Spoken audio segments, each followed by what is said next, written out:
गेल्या वर्षी नोव्हेंबर महिन्यामध्ये क्रिकेटर स्मृती मानधना आणि संगीतकार पलाश मुच्छलच्या मोडलेल्या लग्नाची बरीच चर्चा झाली। मात्र त्यानंतर सांगलीच्या एका युवकानं पलाश विरोधात फसवणुकीचा दावा केला। हा युवक स्मृतीचा बालमित्र असल्याची माहिती आहे, पण त्याची पलाश मुच्छलनं नेमकी कशी फसवणूक केली या आरोपांवर पलाशनं काय उत्तर दिलंय आणि हे नेमकं प्रकरण काय आहे पाहूया या स्पेशल रिपोर्टमधून। पलाश मुच्छल क्रिकेटपटू स्मृती मानधनासोबत होऊ घातलेल्या आणि मोडलेल्या लग्नामुळे घराघरात पोहोचलेलं नाव। याच पलाश मुच्छलला लग्नाच्या आदल्या रात्री दुसऱ्या मुलीसोबत रंगेहात पकडलं आणि त्याची महिला क्रिकेटर्सनं धुलाई केली होती, असा खळबळजनक दावा स्मृती मानधनाचा मित्र विज्ञान मानेनं केलाय। एका इंग्रजी वृत्तपत्राला दिलेल्या मुलाखतीत त्याने हे खळबळजनक दावे केलेत। नोव्हेंबर 2025 मध्ये स्वतःच्या लग्न समारंभात पलाश मुच्छल दुसऱ्या महिलेसोबत रंगेहात पकडला गेला होता। मी लग्नात होतो जेव्हा तो दुसऱ्या महिलेसोबत पकडला गेला ते एक भयानक दृश्य होतं। भारतीय महिला क्रिकेटपटूंनी त्याची धुलाई केली। संपूर्ण मुच्छल कुटुंब बदमाश आहे।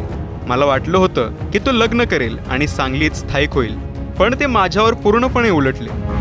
विज्ञान माने आणि स्मृती हे बालपणीचे मित्र आणि स्मृतीच्या कुटुंबामार्फत त्यांची ओळख पलाश मुच्छलशी झाली।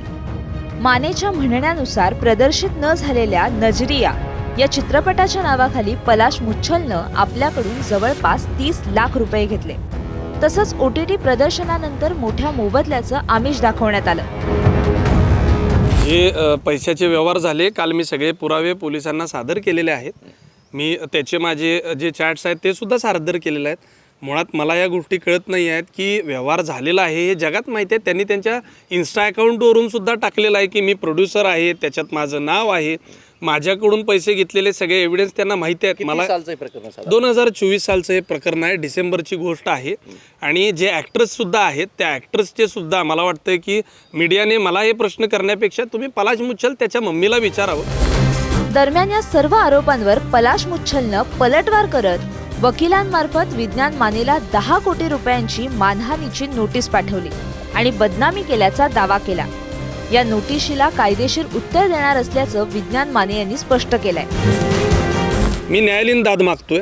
वकील साहेबांनी मला नोटीस पाठवली, त्याचं उत्तर माझे वकील साहेब जे आहेत रोहित पाटीलजी हे सुद्धा आज देतीलच हे मला खात्री आहे। मी न्याय व्यवस्थेकडं मागणी केलेली आहे न्यायाची।